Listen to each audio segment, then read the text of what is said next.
साथ संगत जी, प्यार से कहना धन निरंकार जी। किस तरह ये बार बार ध्यान दिला रहे हैं संत कि एक जो डर होते हैं अंदर से जो एक निकलते हैं उससे भ्रम भी बनते हैं और फिर वो भ्रम किस तरह एक शांत हो पाते हैं, वो सिर्फ और सिर्फ ब्रह्म ज्ञान से हो पाते हैं। कि कैसे एक मनुष्य अगर आया है तो अकेला ही आया है और अपनी मृत्यु के बाद भी इस निरंकार में जाने के समय भी अकेला है। तो बस ये जो बीच का पैच ज़िंदगी है, इसमें रिश्तेदार मिल जाते हैं, दोस्त मिल जाते हैं, तो वो एक साथ जब लगता है कि है किसी का, तो फिर वो भय मन में भी आता है कि अब अगर ये साथ छूट गया तो फिर मन में डर आ रहा है। पर साथ ही अगर हम इसको इस तरह देखें कि मन में ये बात आनी कि सबका साथ है, पर ये सब लोग जो इस संसार में हैं संगी साथी, ये तो फिर एक माया का रूप ही हैं जिन्होंने कभी ना कभी हाथ छोड़ ही देना है। तो कैसे हमें अपने मन को भी उस तरह पूरा पक्का बनाना है कि आज के जनरेशन में ये देखा गया है कि मोनोफोबिया टर्म भी बहुत आ रही है कि अकेले रहने का डर, खास करके जो यूथ हैं कि कुछ दिन अकेले रहना पड़ता है और अगर कोई इंटरनेट नहीं, कोई गैजेट नहीं, तो वो बहुत ही अपने आप को बेचैन फील करते हैं। और साथ ही एक वो जो टर्म है FOMO, fear of missing out, कि कैसे लगता है कि हमारी लाइफ के अलावा हर एक के लाइफ में इतना इंटरेस्टिंग कुछ हो रहा है। लगता है ओ कोई नए आर्टिस्ट ने कोई गाना निकाला, मैंने अभी तक नहीं देखा, उसके इतने व्यूज़ हो गए हैं, तो मन की बेचैनी आनी। या कोई नई मूवी आ रही है, उसका ट्रेलर निकल गया है, मेरे सब दोस्तों ने देख लिया है। तो ऐसी छोटी छोटी चीज़ें जो आजकल ऐसे लगता है कि किसी की ज़िंदगी में हमसे ज़्यादा कुछ इंटरेस्टिंग हो रहा है। पर बात तो वही है, ज़िंदगी सबकी उसी पर आधारित अगर रखें इस निरंकार पे, तो कितनी स्थिर होगी। नहीं तो हाल हमारा भी वैसा कि एक कहानी है जो बंदर मटके में पानी भरा हुआ था और झांक के देख रहा था नीचे मटके में, तो एक पेड़ पे लटके अंगूर उसको दिख रहे थे और उसको लग रहा था कि ये मटके के अंदर पड़े हैं। वो कभी अपना हाथ डाले, कभी अपना मुंह अंदर डाले, पर वो अंगूर उसके हाथ नहीं लग रहे थे। तो कैसे ये बस एक रिफ्लेक्शन थी जो ऊपर अंगूर की, जो उसके उस गमले में आ रही थी, पर ये इल्यूजन ये उसको इतना भ्रमित कर रही थी कि उसने वो मटके के अंदर दिखने वाले अंगूर को असली अंगूर माना और ऊपर देखकर पेड़ की ओर देखा तक नहीं कि वो असली तो वो है, सच्चाई तो वो है। तो कहीं हमारा हाल भी ऐसा नहीं हो रहा कि इस निरंकार को जानने के बाद, ब्रह्म ज्ञान लेने के बाद भी हम ऐसे छोटे छोटे इल्यूजन्स, डर, ऐसे भ्रमों में अटक गए हैं, अपने आप को फंसा के रखा है कि बिल्कुल चैन नहीं है, वो स्थिरता नहीं है, वो हमेशा एक बेचैनी सी रहनी कि हम अपने जीवन में बहुत मिस कर रहे हैं करना, ऐसा भी कर ले, वैसा भी कर लें। भाग दौड़ की दुनिया बना ली है हमने अपनी जैसी। तो किस तरह हम अपने आप को ऐसा बना लें कि ये जो निराकार है उस पे आधार कर रखे, अपना विश्वास रख के, फिर स्विमिरन से भी एक बहुत ही शांति, एक स्थिरता आएगी। अपने मन को मजबूत करने के लिए ये नेगेटिव थॉट्स जहाँ हमें हटाने होंगे, एक पॉजिटिविटी लानी होगी। और जो सबसे बड़ी बात कि ऐसे हमें अपने लाइफ में एक कंटेंटमेंट की बात रखनी कि ये ना लगे कि जो है वो अधूरा मिला है, क्योंकि जब ये निराकार पूरा है, इसने हमारी जीवन में हमको सब कुछ पूरा ही दिया है जो हमारे हिस्से का है, जो हमारे लिए उचित है। तो अगर ऐसा हाल है तो उसमें भी हमें लग रहा है कि निराकार ने हमें वो नहीं दिया जो हमारे को मिलना चाहिए था, तो ऐसे सोचकर ये नादानी तो हम ही कर रहे हैं, क्योंकि जो मिला है वो हमारे लिए बहुत उचित है। तो कैसे हमने अपने जीवन में से ये भय हटाने हैं, ये भ्रम हटाने हैं, और सिर्फ इस ब्रह्म ज्ञान से, इस ब्रह्म से जुड़ना है। जिस तरह अवतार बानी में भी वो लाइन आती है कि सुख दुनिया दे परछावे ने जेकर प्रीता पाएगा, ढल गए परछावे जिस दम रोएगा कुरलाएगा, कि कैसे हम अपने जीवन में एक परछाई को ही सच्चाई मान लेते हैं। वो बंदर वाली अवस्था हमारी हो जाती है कि जो क्षण भंगुर है, जो हिलने वाली चीज़ स्थिर नहीं, वो ही अगर अपने आप में उसको एक स्ट्रॉन्ग ग्रिप लेना चाहेंगे तो उसने तो अपनी जगह से हिल ही जाना है।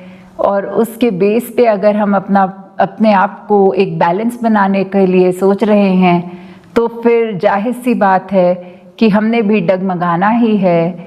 तो कैसे हम अगर सच्चाई की बजाय मिथ्या को सच मान लेते हैं तो अंदर से सिर्फ रोने और कुल्लाने के अलावा कुछ बचता नहीं है। तो जैसे वही बात फिर ये मिथ्या, ये दुख, उसको होते हुए भी उसको ऊपर एक स्थिति उसके आ सकते हैं जो एक आनंद की अवस्था, कि दुख को भी दुख को ना माने। तो कैसे फिर अवतार बानी में ये दर्जित है कि जगदा मालिक याद होवे ता दुख भी देंदा दुख नहीं, जगदा मालिक याद होवे ता रहंदी कोई भुख नहीं। कि कैसे एक हमारे अवस्था कि वो दुख हो सुख हो, वो सब हमें इस निरंकार के भाने में रहने के समय में उस पेन को, वो दुख को उस तरह एक फीलिंग नहीं आती। ये मान के कि निरंकार द्वारा ही जीवन में ये आया है तो हम उससे बहुत जल्दी उभर पाते हैं। वो सिचुएशन हमारे को फिर बहुत टेम्पररी लगती है। और कैसे फिर कंटेंटमेंट की कोई भूख भी नहीं कि कुछ करना, हाँ लाइफ है, एक कर्म करने हैं, वो कर्मों के लिए नहीं कह रहे कि रुक जाना है, पर एक जो ये लालच होते हैं कि हमें ये भी चाहिए, वो भी बहुत होड़ में आ जाते हैं हम एक, तो उसके लिए जो वो वाली भूख है एक ग्रीड की तरफ जाते हुए इंडिकेट करती हुई कि कैसे वो लालच वाली भूख ख़त्म हो जाती है। एक बिल्कुल हम कंटेंट अपने होकर उस तरह की स्थिति को आ जाते हैं। तो आगे की लाइनों में जैसे लिखा है, जगदा मालिक याद होवेंदा होंदा हर कम पूरा है, कि कैसे इस निराकार का किया सब पूरा। तो उसमें हमारे ही मन की स्थिति, अपनी मन की अवस्था ये कि हमारे अनुसार नहीं है, जचा नहीं काम, तो हमें वो पूरा नहीं लगता। हमें लगता है इस तरह नहीं, इस तरह होना चाहिए था।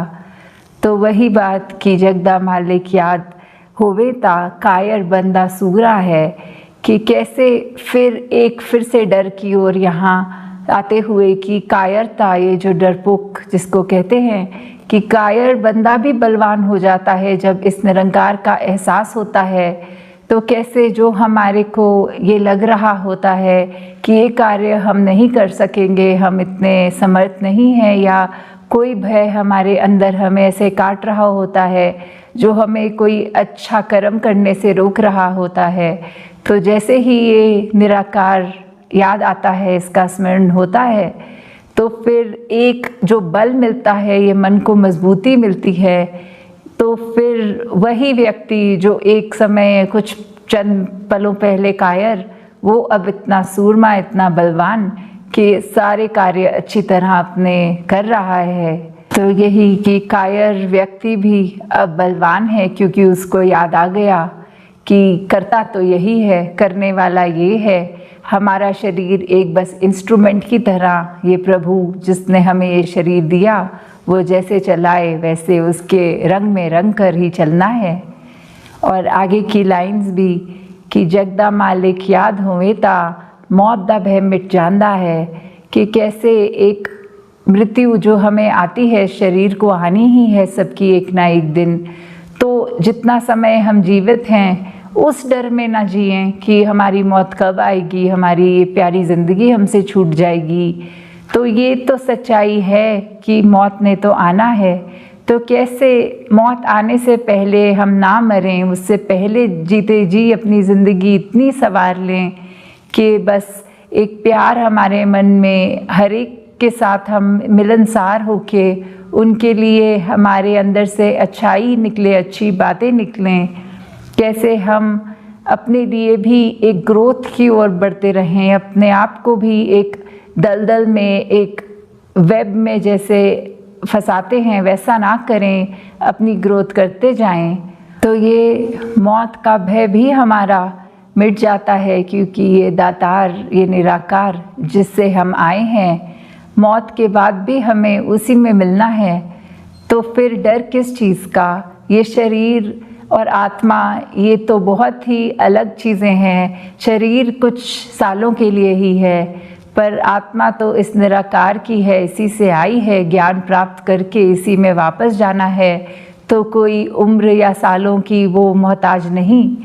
तो कैसे ये जब बात याद आती है कि निराकार ही सब कुछ है, तो फिर ये लास्ट लाइन जो इसी शब्द की कि कहे अवतार ज्ञान दे बाजो, मालिक याद ना आंदा है, कि जब तक हमें ज्ञान याद है तब तक ही इस प्रभु, इस निराकार, इस मालिक का भी हमें चेता होता है, याद रहता है।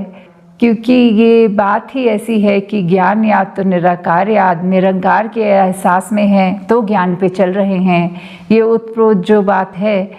तो फिर अगर हम यही भूल जाएं निराकार को, तो फिर हमें एक ज्ञान होने के बावजूद भी ये मालिक भूल गया, तो फिर ये ज्ञान अपने मन में बसा कर रखें। ये ज्ञान ऐसी दौलत है कि ज्ञान के ऊपर अपने ज़िंदगी को चलाएंगे तो ये दौलत बढ़ेगी। अपने कर्मों द्वारा अपने कर्मों की खुशबू हर एक तक लेकर जाएंगे तो ये दौलत बढ़ेगी। तो कैसे हमें अपने मन के सारे भय, जब ये बात याद आती है कि दातार है, निराकार है, तो भय वहीं ख़त्म हो जाएंगे। और जो भी हमने एक भ्रमों की ओर अपने आप को एक फंसा के रखा है, वो सारे भ्रम भी इस ब्रह्म ज्ञान द्वारा ही ख़त्म हो जाएंगे। तो दातार कृपा करे सभी पे कि कैसे जीवन में एक सिर्फ और सिर्फ आनंद की अवस्था के ऊपर वर्क करते हुए इस निराकार से जुड़कर हमेशा एक अपने दिल से परोपकार की भावना रखते हुए, जब इतने पॉजिटिव काम होंगे करने को, ये दिमाग भी कहीं नेगेटिव तरीके पे नहीं चलेगा, कहीं वो डरों को हमारे अंदर घर नहीं करने देगा। क्योंकि इंस्टिंक्टिवली एक फियर होना कि अचानक हम कमरे में आए हैं और कोई बच्चा भी कोई छुपन छुपाई खेलने वक्त एक डरा देता है, तो एक शरीर का एक रिफ्लेक्स, वो डरना वो पल की चीज़ है, पर एक भय में हमेशा रहना, उसको हम काट ज़रूर सकते हैं इस ब्रह्म ज्ञान से। तो कैसे हम एक अपने मन को और साफ करते जाएं, अपने मन के अंदर जितना ठहराव ला सके इस सिमरन द्वारा। तो दातार कृपा करे हर एक का जीवन इसी रूप में निरंकार के ऊपर आधारित होते हुए सत्संग की शिक्षाओं पे अपने चरित्र को और मजबूत बनाते हुए आगे से आगे चलते रहे। साथ संगत जी, धन निरंकार जी।